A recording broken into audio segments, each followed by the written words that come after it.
Hello students of 11th class of science stream. In this video we discuss about a new topic, resolution of any vector. Resolution of any vector is the just opposite process of the addition of any two vectors, okay, or more vectors. देखिए suppose कर लीजिए कि आपके पास vector A और ये आपके पास कोई vector B है। अब आपको क्या करना है कि इन दोनों वेक्टर्स को ऐड करना है।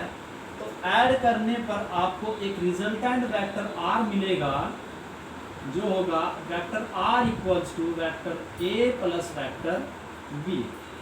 ये हो गया addition process of two vectors और मोर देन टू वेक्टर्स। यदि आपसे कहा जाता है कि आपके पास कोई वेक्टर आर है, इसे किन्हीं दो डायरेक्शंस में आप इससे किन्हीं दो डायरेक्शंस में दो वेक्टर्स प्राप्त कीजिए। तो एक वेक्टर मान लीजिए आपको इस डायरेक्शन में लेना है, दूसरा वेक्टर इस डायरेक्शन में लेना है।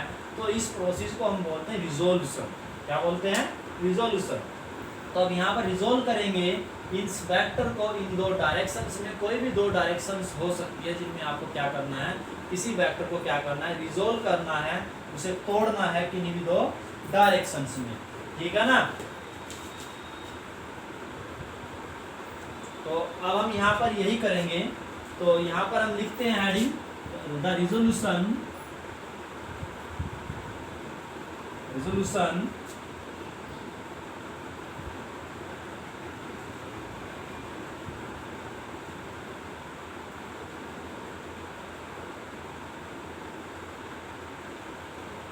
of any vector, resolution of any vector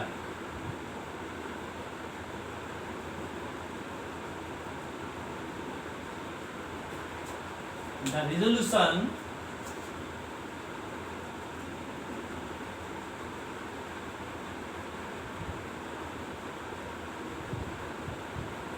of any vector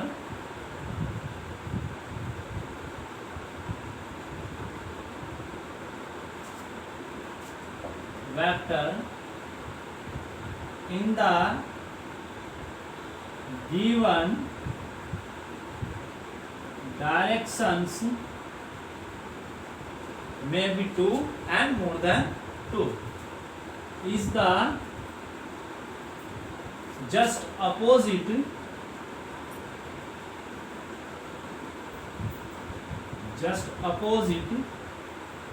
process of the addition of vectors। Okay, चलिए अब हम यहाँ पर एक टॉपिक स्टार्ट करते हैं जो आपके न्यूमेरिकल्स और आर्टिकल्स में काफ़ी हेल्पफुल होगा। तो हम एक वेक्टर लेकर चलते हैं और उसे हम कंपोनेंट्स में रिजोल्व करेंगे in any given directions. Okay, और वे डायरेक्शंस होंगी आपकी रेक्टेंगुलर डायरेक्शंस, यानी कि एक बेस होगा और एक परपेंडिकुलर डायरेक्शन होगी। तो जो ये रिजोल्व करने पर जो आपको टू या मोर देन टू वेक्टर्स मिलेंगे, इन्हें हम बोलते हैं कंपोनेंट। क्या बोलते हैं? कंपोनेंट। ठीक है ना? तो अब स्टार्ट करते हैं कि आपके पास एक वेक्टर है,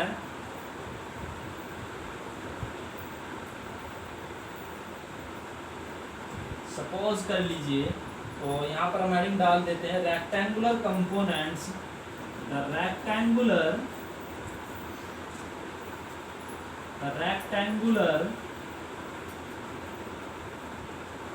components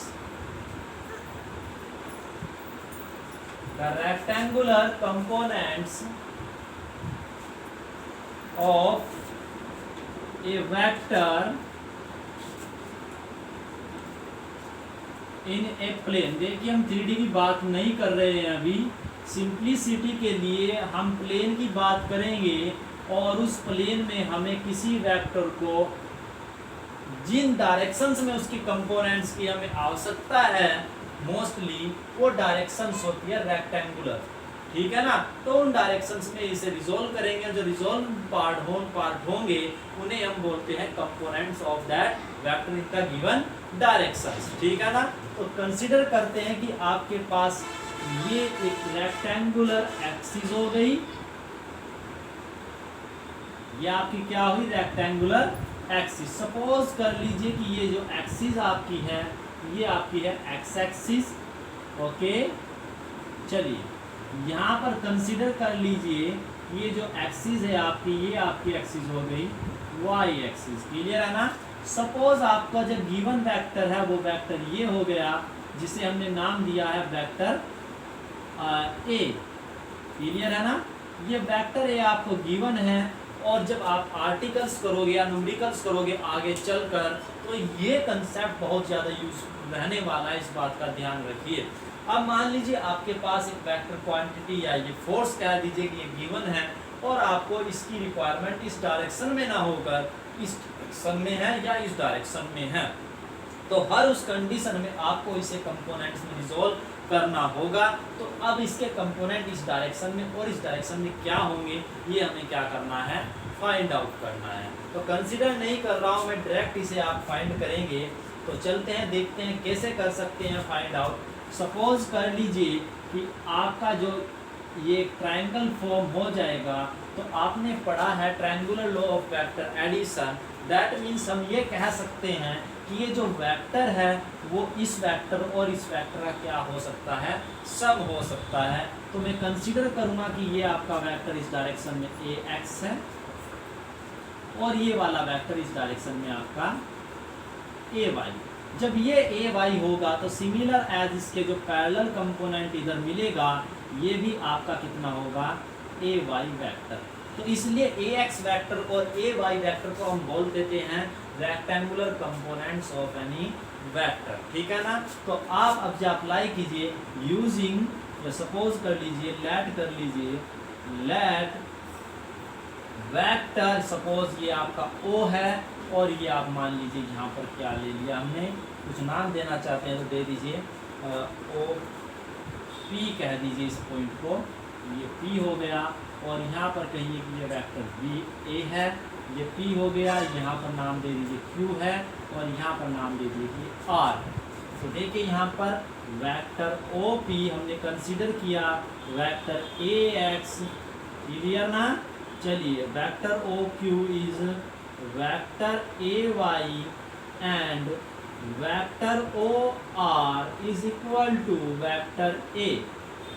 Then I want to find out the relation between vector a and ax and ay vector. Okay, so using triangle law of vector addition,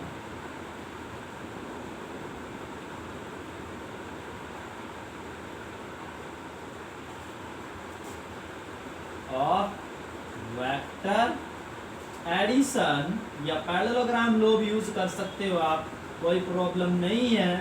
addition apply कीजिए, vector O R will be equals to, I go from O to P, O to R, okay, will be equals to O P vector plus O P R vector, okay ना। चलिए ये आपने पढ़ भी लिया है, अब अप्लाई कीजिए condition, what is the value of vector OP is vector AX and what is the value of vector OR is vector A, and plus what is the value of PR, PR is equal to OQ vector, okay, and OQ is equal to AY vector, okay. This is equation first. Here AX vector and AI vector are the components of the vector A in the rectangular directions or x-axis and y-axis. Clear है? Here AX vector and AY vector are the rectangular, ध्यान रखिए, components of the given vector A. देखिए resolve माने होता है तोड़ना और addition माने होता है जोड़ना। तो ये बताइए अपोजिट प्रोसीजर है या नहीं है, ठीक है ना। अच्छा, एक इम्पोर्टेंट पॉइंट यहाँ पर और भी है जिसे हम यहाँ पर डिफाइन करते हैं, याद रखिएगा। ये जो ए एक्स है ये देखिए किधर है, हॉरिजेंटल। क्या है, हॉरिजेंटल। बट ध्यान रखिए यहाँ पर हम एक एंगल कंसीडर करेंगे थीटा। क्लियर है ना। तो जिधर भी आपका ये एंगल होगा, जिधर ये एंगल होगा उसे हम बोलते हैं बेस। आपने ट्रायंगल की डेफिनेशन पढ़े होगी, राइट एंगल ट्रायंगल में जहाँ पर भी आप थीटा लेते हो उसी साइड को आप क्या मानते हो, बेस। क्या मानते हैं, बेस। तो ये हो गई हॉरिजेंटल जिधर एंगल होगा, और एंगल से जो दूसरी होगी इस लाइन पर वो आपका क्या हो गया, परपेंडिकुलर। ठीक है ना। तो हम इसे एक नाम और दे सकते हैं, हॉरिजेंटल कंपोनेंट। हॉरिजेंटल कंपोनेंट, ठीक है ना। और जो ये ए वाई है जो इसके परपेंडिकुलर है इसे हम बोलते हैं क्या, वर्टिकल कंपोनेंट। क्या बोलते हैं, वर्टिकल कंपोनेंट। ये दोनों पॉइंट्स कंप्लीटली अपने दिमाग में याद रखिए, क्योंकि ये दोनों पॉइंट बहुत ज़्यादा यूजफुल रहने वाले हैं आर्टिकल्स में और न्यूमेरिकल्स में। ठीक है ना। जहाँ भी कोई वेक्टर क्वांटिटी आप वेक्टर क्वांटिटी को डिफाइन करोगे, उसे कोई आर्टिकल करोगे और वो हमारी रिक्वायरमेंट के अकॉर्डिंग यदि गिवन डायरेक्शन में नहीं है तो आपको उस वेक्टर क्वांटिटी को ऑलवेज कंपोनेंट्स में रिजोल्व करना होगा। और मैं कंपोनेंट्स आपके ऑलवेज हॉरिजॉन्टल और वर्टिकल कंपोनेंट ही हम यूज करेंगे। ठीक है ना। तो चलिए ये हो गया। But what is the form of vector A X and vector A Y. I want to find out this form. देखिए यहाँ पर डायरेक्शन तो नोन है कि ए एक्स एक्सिस के अलोंग है एंड ए वाई आपका वाई एक्सिस के अलोंग है, तो डायरेक्शन फाइंड आउट करने की जरूरत नहीं है। आपको क्या फाइंड आउट करना होगा, इसका मैग्नीट्यूड। और मैग्नीट्यूड का मतलब होगा कि जो इस ये ट्राइंगल है, जो इसकी ये साइड होगी इसका मैग्नीट्यूड होगा ए एक्स का मैग्नीट्यूड, और जो इसका मैग्नीट्यूड होगा वो इसकी लेंथ होगी ये वाली। और ये आपका नोन है ए वेक्टर, तो इसका मैग्नीट्यूड नोन हुआ। तो जब ये वेक्टर ए का मैग्नीट्यूड नोन है तो ये साइड आपको नोन है। तो ये साइड नोन हो गई, ये एंगल नोन हो गया। तो किसी ट्रायंगल की दो चीज़ें आपको नोन है तो ट्रिग्नोमेट्री की हेल्प से आप अनदर टू साइड्स क्या कर सकते हैं, इससे फाइंड आउट कर सकते हैं। तो अब चलिए हम अप्लाई करते हैं ट्रिग्नोमेट्रिक कंडीशन। तो उससे हम यूज़ करेंगे, देखिए अप्लाई करेंगे। देखिए now in triangle POR, okay apply कीजिए। आपको ए एक्स निकालना है तो आपको बेस की कंडीशन अप्लाई करनी होगी, और बेस आप यूज करते हैं कोस थीटा में। तो cos theta will be equal to base upon क्या होता है, हाइपोटेनियस। क्या होता है, हाइपोटेनियस। और बेस आपका कितना है यहाँ पर बताइए। बेस आपका हो गया OP और हाइपोटेनियस आपका हो गया R। क्लियर है ना। तो आप बताइए OP will be equals to कितना होगा, OR कोस थीटा। अब आप बताइए OP का मैग्नीट्यूड क्या होगा, वेक्टर AX का magnitude, that is AX equals to OR is the magnitude of vector A, that is A cos theta. तो आपको AX का वेक्टर AX का मैग्नीट्यूड मिल गया, वो कितना है, A कोस थीटा। ध्यान रखिए यदि वेक्टर A का कंपोनेंट आपको एक्सिस के अलोंग रिजोल्व करना है हॉरिजॉन्टल कंपोनेंट, तो ऑलवेज क्या होगा, A कोस थीटा। याद रखिएगा। सेकंड कंपोनेंट देखिए क्या होगा, साइन थीटा यूज करिए क्योंकि परपेंडिकुलर कंपोनेंट चाहिए।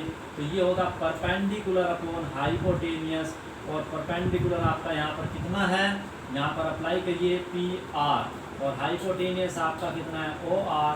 सो PR will be equals to OR sine theta. और आप बताइए PR कितना है, AY equals to OR is A को साइन थीटा। तो ये आपका कौन सा हो गया कंपोनेंट, वर्टिकल कंपोनेंट। तो ध्यान रखिए जो वर्टिकल कंपोनेंट होगा ऑलवेज वो आपका A साइन थीटा होगा। ये दो पॉइंट्स आपको ध्यान रखने हैं। फॉर एग्जांपल सपोज कर लीजिए कि कोई पार्टिकल है जो इस डायरेक्शन में मूव कर रहा है, जिसकी स्पीड वेक्टर v है, ठीक है ना। तो वेक्टर v है जिसकी वैल्यू आप मान लीजिए 6 मीटर पर सेकंड है और ये एंगल आपका 30 डिग्री है। तो यदि पूछता है आपसे कि इस डायरेक्शन में उसकी वेलोसिटी कितनी होगी, तो हम कहेंगे 6 sin 30, और sin 30 की वैल्यू क्या होगी 1/2, दैट मीन्स ये वैल्यू आपकी कितनी हो जाएगी 3। तो इसका मतलब ये हुआ कि इस डायरेक्शन में जो उसकी वेलोसिटी होगी वो कितनी होगी 3 होगी, 3 मीटर पर सेकंड। तो 3 मीटर पर सेकंड से वो अपर डायरेक्शन में मूव करेगा और जो बाकी वेलोसिटी होगी उससे वो क्या करेगा इस डायरेक्शन में मूव करेगा। तो इस तरीके से हम इस कंसेप्ट की हेल्प से अपनी प्रॉब्लम्स को इजी बना सकते हैं। चलिए, तो यहाँ तक आपका हो गया। आप चलते हैं यहाँ पर वैल्यू पुट करेंगे।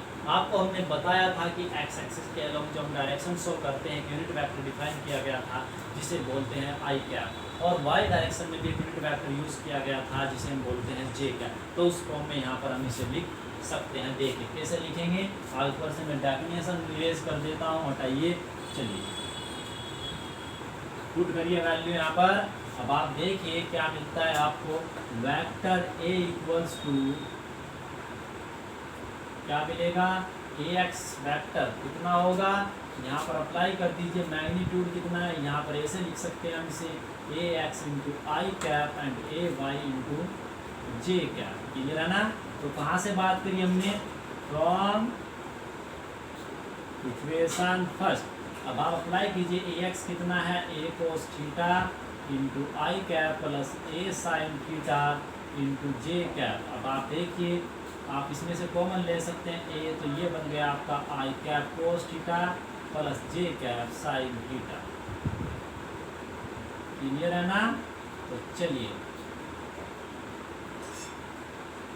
तो ये आपका हो गया resolution of any vector in the rectangular directions और in the form of rectangular components.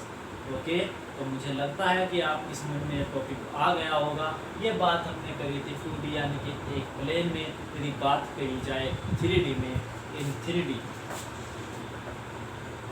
In case of 3D space, 3 dimension space, ठीक है। तो उस कंडीशन में क्या होगा कि एक कंपोनेंट आपका यहाँ पर और एक्स्ट्रा आ जाएगा जिसे हम बोलेंगे के कैप। तो ये फॉर्म्स तो हम यहाँ पर नहीं लिख सकते हैं क्योंकि थीटा के साथ साथ वहाँ पर कुछ कंपोनेंट्स और भी आपको यूज़ करने होंगे जो आपको अभी थोड़ा सा कॉम्प्लिकेटेड पड़ सकता है। तो अभी उनके बारे में यहाँ डिस्कशन करना ठीक नहीं होगा क्योंकि मैथमेटिक्स में आपको थोड़ा सा सिखाया जाएगा 12th क्लास में। तो अभी सिर्फ यहीं तक ध्यान रखिए, A X I cap, A Y J cap and A Z, ये आपका थर्ड कंपोनेंट हो जाएगा K cap. Okay, I think आपको क्लियर हो गया होगा। अब थोड़ा सा आगे और चलते हैं। अब यहाँ से आप देखिए, यहाँ से यदि आपसे पूछा जाता है कि थीटा कितना होगा, वैसे मैंने पीछे करा भी दिया गया है। तो यदि थीटा निकालना हो तो आप यहाँ से ए एक्स और ए वाई को डिवाइड करिए। तो यहाँ से आप देखिए ए से कैंसिल आउट है, sine theta by cos theta tan theta और ए वाई बाई ए एक्स। तो दैट मीन्स यहाँ से यदि आप टैन थीटा की वैल्यू फाइंड आउट करना चाहते हो तो आप कर सकते हो, इसे कह दीजिए इक्वेशन नंबर 2 और इसे कह दीजिए इक्वेशन नंबर 3।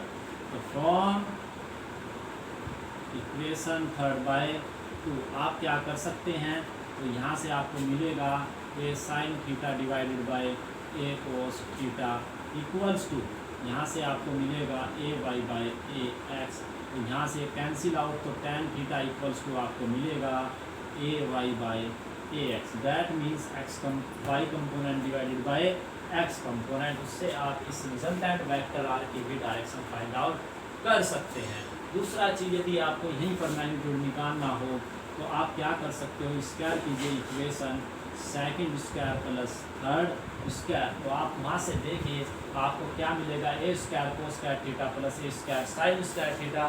तो ए स्क्वायर कॉमन आ जाएगा आपका, sine square theta plus cos square theta कितना होता है 1।